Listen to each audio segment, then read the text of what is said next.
Welcome to law point. మన లా పాయింట్కి వస్తున్నటువంటి మెయిల్లో నెక్స్ట్ వచ్చినటువంటి మెయిల్ చూద్దాం ఇప్పుడు.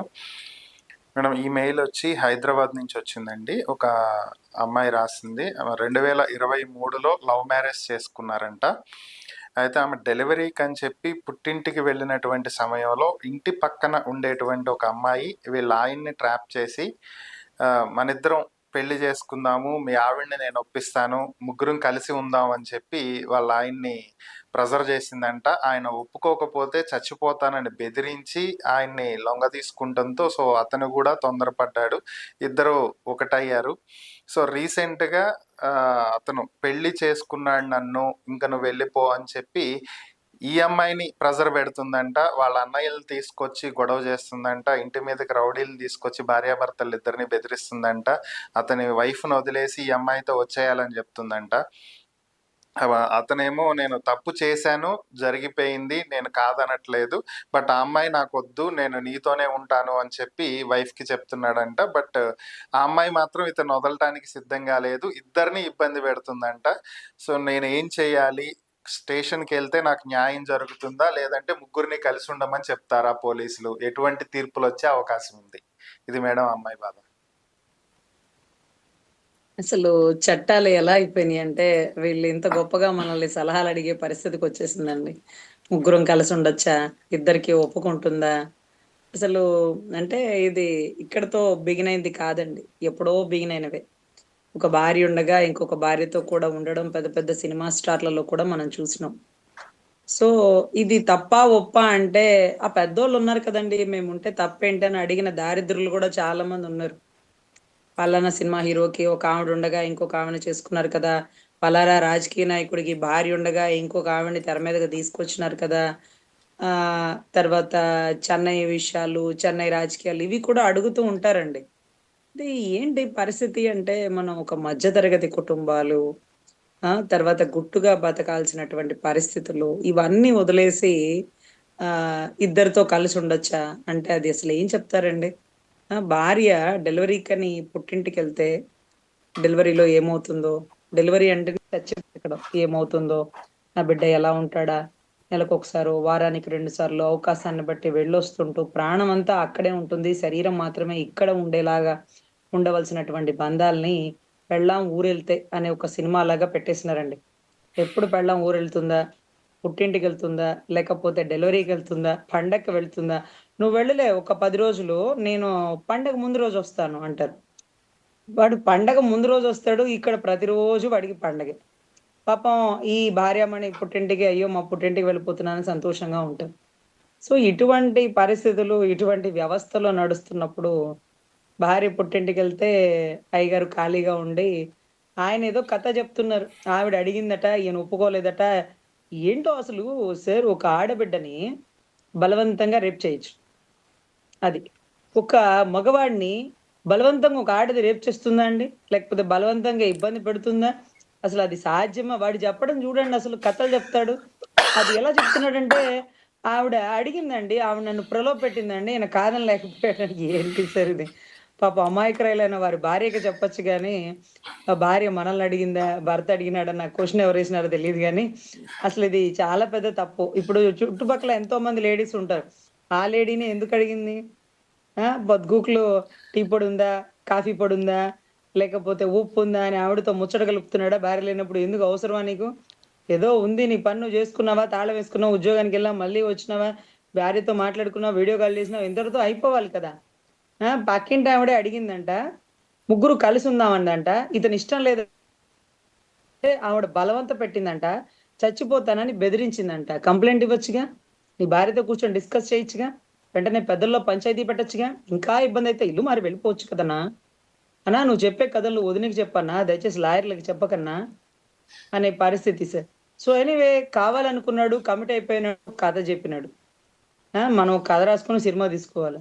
So anyway, what ever it may be sir, తప్పు అయితే జరిగింది. ఇప్పుడు చూసినారా, అసలు కంటే వడ్డీ మూల్యం ఎక్కువ అన్నట్టుగా ఆవిడ ముగ్గురం కలిసి ఉందామని కోఆర్డినేషన్ తో మాట్లాడిన ఆవిడ ఇప్పుడు నాకు నువ్వే నువ్వు నాకు నచ్చావు, నిన్నే పెళ్ళాడతా, నిన్నే ప్రేమిస్తా, ఇంకా లేచిపోదాం రా అనే సినిమా పేరు రాలేదండి.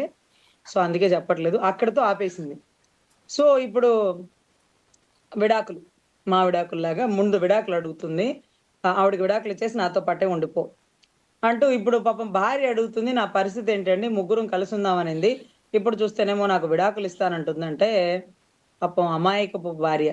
ఇలాంటి వాళ్ళకి కేసులు ఏం పెట్టాలో, ఎలా బెదిరించాలో, ఎలా భయపెట్టాలో, ఎలా భర్తని దారిలో తెచ్చుకోవాలో, ఎలా భర్తతో తప్పు చేస్తున్న ఆవిడకి శిక్ష వేయించాలో, ఇవన్నీ పాపం తెలీదండి. ఏం చేయాలో అర్థం కానటువంటి పరిస్థితి.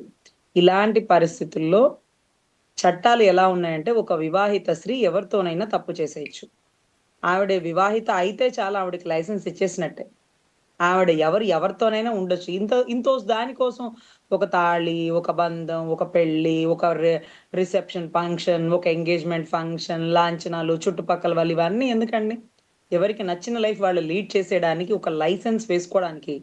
లైసెన్సు, రెన్యూలు, ఆర్‌టిఓ ఆఫీసు ఇంతవరకు చాలు కదా! ఇంత కష్టపడి పెళ్లి ఖర్చులు చేసి, వేద మంత్రాలు చేసి, అదిగదిగో అరుంధతి అని కనపడని అరుంధతిని చూపించి, ఇదిగో 7 అడుగులని పెట్టి, మధ్యలో యజ్ఞగుండం పెట్టి, ఇప్పుడు పెళ్ళయ్యాక అగ్నిగుండంలో నెట్టేసిన పరిస్థితండి.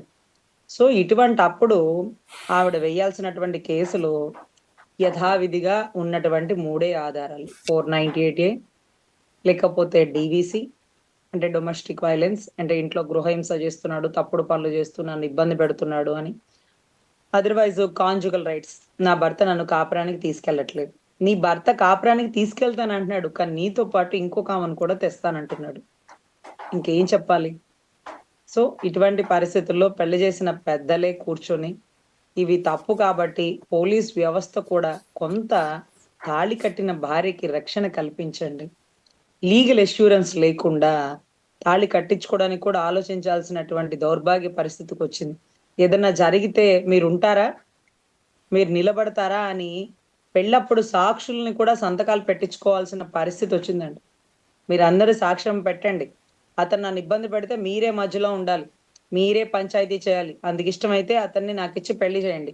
లేకపోతే వదిలేయండి అనేటటువంటి ఒక గొప్ప చట్టం వచ్చి పెళ్ళప్పుడే సంతకాలు పెట్టిచ్చేసుకోవాలి. ఇంకొకటేంటంటే చాలా మంది ఆడవాళ్ళు రూపాయి కట్నం ఇవ్వకుండా 5,00,000 ఇచ్చినోడు 50,00,000 ఏమి ఇవ్వనోళ్ళు కోట్లు కోట్లు అని చెప్పేస్తున్నారు. సో, దయచేసి కట్నం ఇవ్వడం నేరడం అంటే తీసుకోవడం నేరం కాబట్టి అదొదిలేసి పసుపు, కుంకుమ పేరిట ఆడబిడ్డకి ఒక 1,00,00,000 నగదో, లేకపోతే 2,00,00,000 ఖరీదైన ఇల్లో, లేకపోతే 5,00,000 క్యాషో, ఒక ఆరెసెవరి బంగారము ఏదో ఏదిస్తే అది అంతవరకే రాసుకొని ఒక అగ్రీమెంట్ మీద సంతకం పెట్టుకుంటే బెటర్ అనిపిస్తుంది. ఎందుకంటే అసలు రూపాయి ఇవ్వలేదండి. ఈరోజు 20, 30 లక్షలు అడుగుతున్నారండి. ఒక 50 లక్షలు అడుగుతున్నారండి అంటే, నేను ఇవ్వలేదు కానీ ఇవ్వాల్సిందేనని కొంత. లేదు లేదండి నేను 10 లక్షలు క్యాష్ ఇచ్చాను. 20 లక్షలు ఇచ్చినాను. అది ఇచ్చిన అబద్ధాలు చెప్పిస్తున్నారు. సో, ఏదైనా ఇదొక అప్పట్లోనండి ఏదో సినిమా ఇదేంటి 'వెంకటేష్' గారును ఆవిడ ఎవరు 'సౌందర్య' గారు ఒక అగ్రీమెంట్ రాసుకొని 1 ఇయర్ కాంట్రాక్ట్ పెళ్లి చేసుకుందాం సినిమా అనుకుంటా. బహుశా నాకు గుర్తులేదు. అయితే అగ్రీమెంట్ రాసుకొని 1 ఇయర్‌లో మన ఇద్దరి మధ్య ఇబ్బందయితే విడిపోవచ్చు లీగల్‌గా. నీ సంతకం, నా సంతకంతో సరిపోతది. కోర్టుతో సంబంధం లేదు అనంటే ఏదో ఆశ్చర్యమేసింది కానీ, ఇప్పుడు ఏ పరిస్థితిలో ఉన్నామో అర్థం కాని పరిస్థితి. బెటర్ అదేనేమో. ఎందుకంటే కోర్టుకెళ్తే 5 ఏళ్ళు, 10 ఏళ్ళు పట్టేస్తుంది. ఒక 1 ఇయర్ వాళ్ళిద్దరు కలిసుండి అండర్‌స్టాండింగ్ కంటిన్యూ అయితే కంటిన్యూ అవ్వచ్చు. ఒకవేళ వాళ్ళిద్దరి మధ్య మనస్పర్ధలు వచ్చి బిడ్డని కనేటటువంటి ధైర్యం కూడా చేయలేని పరిస్థితుల్లో ఒక టర్మ్స్ అండ్ కండిషన్స్‌తో అగ్రీమెంట్ ప్రకారం 1 ఇయర్‌లో ఓకే అంటే కంటిన్యూ, అవసరమైతే రెన్యూల్ చేసుకోవడం, లేకపోతే క్లోజ్ చేసుకోవడం కాంట్రాక్ట్. మ్యారేజ్ కాంట్రాక్ట్ అనేది అప్పుడొస్తే అసలు ఆశ్చర్యం వేసింది. కానీ ఇప్పుడు ఆ కాంట్రాక్ట్ బెటర్ ఏమో అనిపిస్తుంది.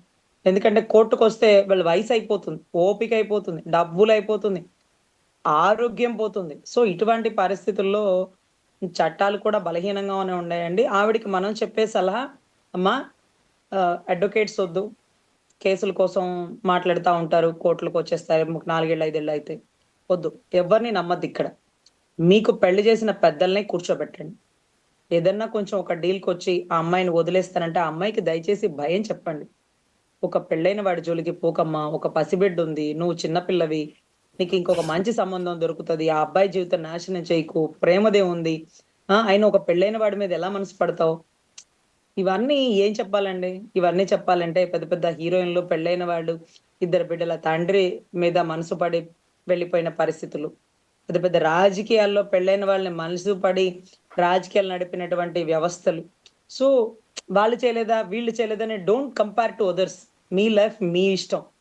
కాకపోతే లైఫ్‌ని చిందరవందర కుక్కల జింపను విస్తర చేసుకోకుండా మంచి నిర్ణయం తీసుకోండి.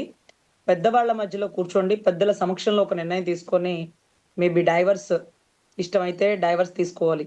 లేకపోతే ఆ అమ్మాయికి భయం చెప్పి అతనితో కలిసి ఎలా ఉండాలి. అంతేకాని ముగ్గురు కలిసి ఉండడం అది అయ్యే పని కాదు. ఇవాళ అనుకున్నంత తేలిక కాదు. ఒకవేళ సినిమా యాక్టర్లున్నారు, రాజకీయ నాయకులున్నారంటే ఆ కథలు మనకు చెప్పకండి. అవి మధ్య తరగతి కుటుంబాలు మనవి. ఒకళ్ళతో మనం కంపేర్ చేసుకోవద్దు. పులిని చూసి నక్క వాత పెట్టుకోవద్దు. దీన్ని పెద్దల సమక్షంలోనే కేస్ క్లియర్ అవుతుందని నేను భావిస్తున్నాను సార్. Okay madam.